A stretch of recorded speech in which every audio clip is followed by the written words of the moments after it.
How are you today? The improved package has arrived. We're having it fitted in time for FP1. Have a look at the factory report. Hey guys, what's up? It's Riley from Pulse Racing League here, and welcome back to another video of my F1 2016 career mode with me driving for McLaren Honda. We're here in Bahrain, which, as you saw there, we just picked up a new part for the R&D. We chose the downforce, and the next upgrade we could choose for is the fuel efficiency, but I don't want to do that just yet. I kind of want to just focus on downforce, drag, and a little bit of chassis weight for the upcoming races, and kind of putting my focus toward Monaco. But for now, let's just go to practice. Magnificent Bahrain International Circuit sits majestically in the desert, situated just 30 kilometers from the capital Manama. Welcome to the Bahrain Grand Prix, where practice is about to get underway. I'm here with Anthony Davidson once again. Nice to see you, Ant, and I wanted to ask you about how you go about improving the car over the course of a practice session. How much would you say is already known from the pre-race simulations, and how much do you have to do, how much do you have to work on with a real car on a real circuit? Well, that's a good question, Crofty, and I suppose the simple answer is that there's no such thing as too much information. As you say, the bigger teams have very complex simulations, vast numbers of clever people crunching the numbers back at base, but what they can't tell you is stuff like how the track condition's going to be, or what the temperature's going to be doing over the course of the day, and how all of that's going to be interacting with the tyre. There are so many millions of tiny variables involved in getting these cars around a racetrack quickly, but the computer can't tailor the car to a driver's specific balance requirements. At some point, you still need to put a human being in there and have them feel it through the seat of their pants. And that's why we end up with different drivers having different setups. So what I'm trying to say is, Crofty, nothing beats on-track testing. So here we are in practice 1, just doing the track acclimatization test for the R&D. For me, it's going to be important to build up those resource points in order to improve the car's downforce and other areas of the car in order to get this car ready for Monaco, because I'm putting my focus really toward Monaco because I feel like that'll be a great chance for us to win. And you see here we go purple on that, or green on that lap rather. The test at this track I usually struggle on a lot, to be honest, and I don't have a lot of fun with it, but all of a sudden I guess it's just the feel of this new game, the new handling model. Because of this, I managed to actually I got better on this track than I did in the previous game, and yeah, I did the test perfectly. We didn't ace all the corners, as you can see on the screen there. There's 3 corners that were not perfect, but it was alright. I mean, we did the best we could, and so yeah, I just want to get this car all ready for the future races, and after Monaco I'll probably then think about having some more upgrades for chassis weight, engine power, fuel efficiency and all that. And as you can see, we don't really finish anywhere in the top 20 even, so not a very good session for us. Moving on to practice 2 now. We're doing the tyre management test on the soft tyre, which is the medium compound for this race. Yeah, whatever. But yeah, testing of this track, it was alright in a way. I probably could have been a little bit better. We sort of don't. We perfectionize the test, and then we move on to qualifying program pace. As you can see there, we kind of achieved the lap times pretty early, and that puts me up at the P7 right in front of Alonso. So yeah, we got a bit lucky there. And this is all the resource points from all of practice 1 and 2. And at this point in time, I didn't really realize, but we could have done practice 3 in order to get more resource points with because when you participate and do about 10 laps, you can get the maximum of resource points, as well as achieving team goals. But I didn't participate in the session. But looking at the screen here for R&D, we're deciding what our next upgrade is going to be. I was more so thinking between chassis weight or drag reduction. So it was difficult for me to think about it between the two, but I think I wasn't really sure. I was thinking about fuel efficiency as well, but then I decided to go with chassis weight reduction, rear floor under tray, and that new upgrade would then turn up at the next race. So yeah, we're going to be, when you order a part in R&D, you would eventually Hi, how are you? I'm just passing on your qualifying goals for this weekend. Okay, so those are our qualifying goals for the minute. Like I said, purchasing the new upgrades, you would be waiting for the next race for that to come up. So yeah, yeah. But let's move on to qualifying. Cars are ready, the drivers are ready.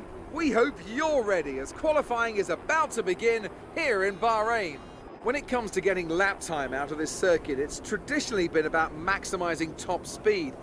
Do you simply remove as much downforce as possible, hang on in the corners and max out down the straights? Top speed is a key factor for this circuit. Even if you can achieve the same lap time as someone running less wing than you, chances are you'll find overtaking difficult if you have too much drag. So we go up for our qualifying run in Q1. Wasn't a very fast time, to be honest. Skip through to the end of the session. A 1:34.8 was kind of the best I could pretty much do. I couldn't do any better even if I wanted to. We go for another attempt, quick as possible, and we don't even improve on our previous time. So yeah, we start further down the grid than I had hoped to start in 18th place. I was at least aiming to be at least where those goals had set me. So yeah, very disappointing that we have to start down the order. Teammate rivalry update. Alonso is catching up to us. He seems to be better on this track than we are, even, to be honest. So yeah, that's something to be a little bit disappointed about. And now we also drop our driver position, and we're still going to be driver number 2 at this rate. And now for race goals. Hi, guess who? I've seen the team's expectations for the race, so I thought I'd pass them on and wish you luck. Take care. So those are our goals for the race. Finish 10th or higher. It seems reasonable. I think it'd be great. There's something in the Bahrain air tonight, and I'm not just talking about the sand. Our brightest minds have thrust their brightest ideas into the spotlight of the Sakhir circuit this evening as we look ahead once more to a Grand Prix that has thrilled us so consistently in the past. Formula One returns to the desert today on this exceptional 3.36 mile circuit. 15 corners provide plenty of overtaking opportunities, and 2 DRS zones will help with that as well. It could be a strategic race, this one, with Sakhir notorious for eating up the rear tyres. Watch out for drivers managing their rubber at some points during the Grand Prix. Bahrain has showed us many times in the past, though, Anthony Davidson, that a good strategy will only take you so far. Beyond that, you need good racecraft and you need good consistency. And a little bit of luck too, I'd say. This is one of those circuits where the safety car always seems to come out just at the right time to condense the field together and mix up the cars on different strategies. It's hard on brakes, it's tough on fuel, and the main overtaking opportunity is down into turn 1, where it's easy to outbrake your opponent and potentially have a bit of argy-bargy as well. Okay, Jeff here. Can you hear me? We're not starting where we hoped, so you need to be aggressive today and push your way through the field. With that then, let's run through the grid order. Max Verstappen put in a fantastic lap yesterday, and he starts from pole position. And it's Lewis Hamilton alongside. Looking down We don't really care where they're going to be. I decided to edit the strategy a bit. I was struggling for quite some time. As you can see, I sped up a bit of the video here in order to just show what the strategy was going to be. But in the end, I chose 2 softs and a super soft. Here we are for the formation lap. Just gonna do a bit of a practice start here. We've got the 2 salvos ahead of us, so yeah, it's gonna be tricky.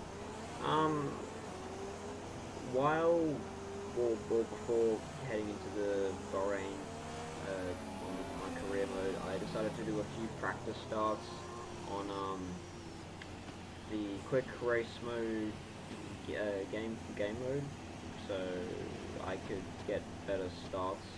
If I remember, my start in Melbourne was better. But here we come to the start. The 5 red lights come on, revving the shit out of the engine. Sorry for my language. We get an average start. Heading down towards Grosjean moves to the right all of a sudden. Coming down to first corner. Take it easy. Clip the curb on the inside there. That wasn't good. That's going to completely throw me off. We made contact. Car behind, and again on the curb there we just catch the car, only just though. Well, not a very good start. We'll go dive bomb down inside the Esteban Gutierrez, so a very good start for us so far. We've made about 3 positions down, only with a couple of corners, and we're chasing very hard onto the back of Marcus Ericsson right now, and there's get past Marcus there. We're trying to chase down Massa as hard as we possibly can, and just up ahead, just up the road is our teammate, and then another long train of cars, so we're going to have to get around them very quickly if we want to achieve the race goals that were set for us. Coming on to the next lap though, and out of the first 2 corners there's a yellow flag behind us. There's contact down the previous corner. Let's take a look at what happened. So this is Kevin Magnussen and the Renault, and alongside the Haas of Grosjean, they tangled together. Magnussen and Grosjean spin. Apologies though, I couldn't get any footage from Grosjean as it wasn't really that good. So coming onto the pit straight, chasing Massa. We're actually in the slipstream. We go past him. So a McLaren beating a Williams is great stuff, but it was very unrealistic at this time, or that time of the year. And so a couple of laps later, we're on to the back of our teammate, and ahead of him is a long train of cars. I think there might be a battle for position up ahead between Ferrari and maybe a Williams. We go brake late there, catch the car, get a bit of oversteer. We're on to the back of Alonso. Cut later, we go really close there, really close, a couple of millimeters. Dive bomb down the inside, try to get Kvyat as well, but I don't think we're going to make it on Kvyat anyway. We are, however, going to chase down Kvyat as he is our next target. Lose the back end there on the braking, cut the corner there, wasn't very good at all. Going to the back, Kvyat moves over to the right for some reason. Maybe he just wanted to get a bit of clean air all of a sudden. Not quite sure though. But we're still catching Kvyat. He does pull away from us just a little bit. A couple of laps later, there's a few cars going into pits in order to change tyres, or one car. And then a lap later, our teammate is fighting back for position and he gets ahead of us. However, we try to do a bit of a switchback move here, but it doesn't quite work. Although we do get a better run and a better exit out of that corner despite a bit of oversteer. And we're going to fight Alonso down here into the corner. We're going to brake real hard, but a bit early.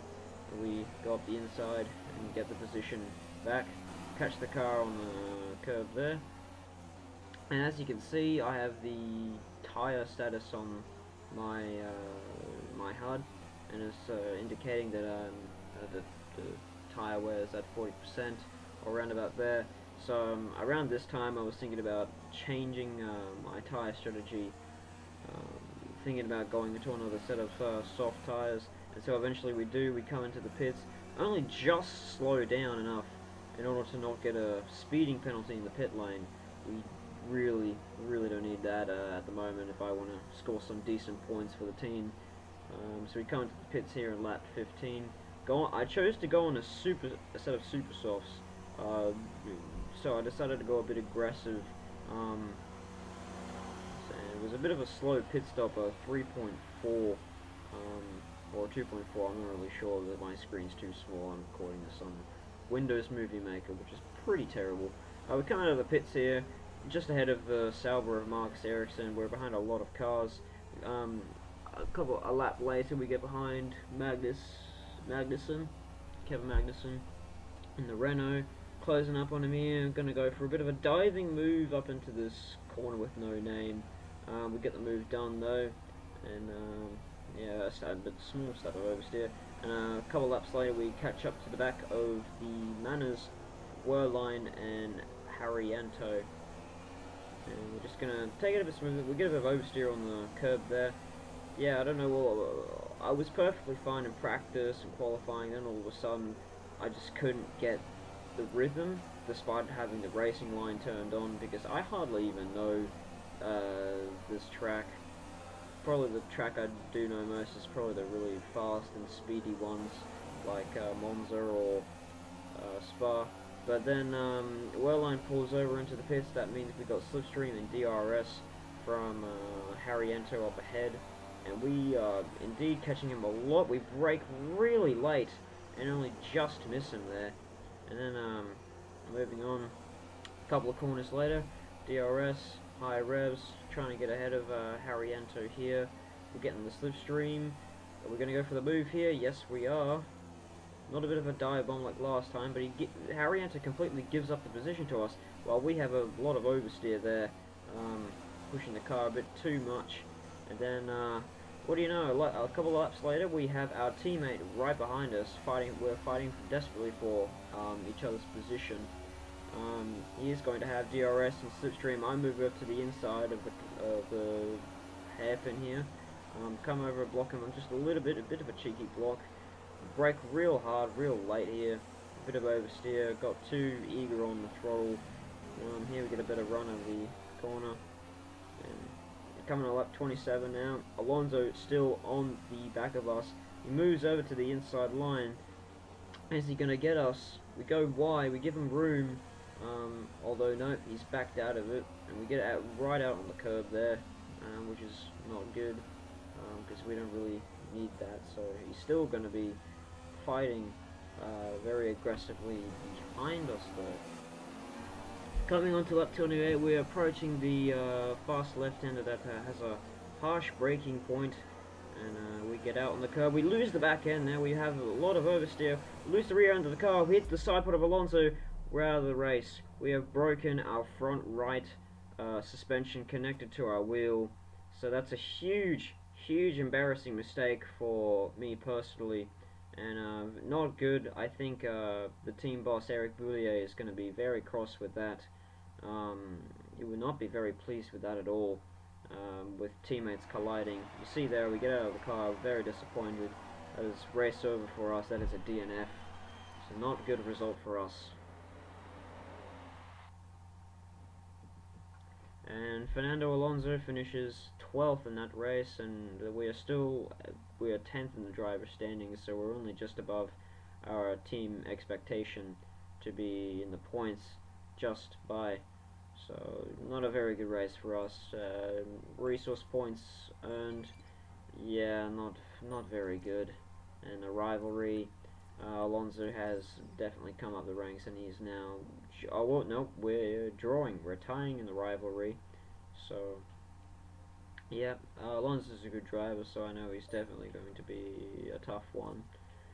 And with us not finishing that race, not beating our teammate, not even completing our goal for that race, yeah, it's disappointing. So I don't know what to say. That was a really embarrassing mistake, and I was just getting too hot-headed. But as you can see, the time length has decreased, and the power will probably turn up the next race in the Chinese Grand Prix. So I hope you guys all enjoyed the video, and I will see you all then. I've got something you'll be interested in. Those performance upgrades we discussed after the last race. They're on the car and the data looks promising. Take a look at the details.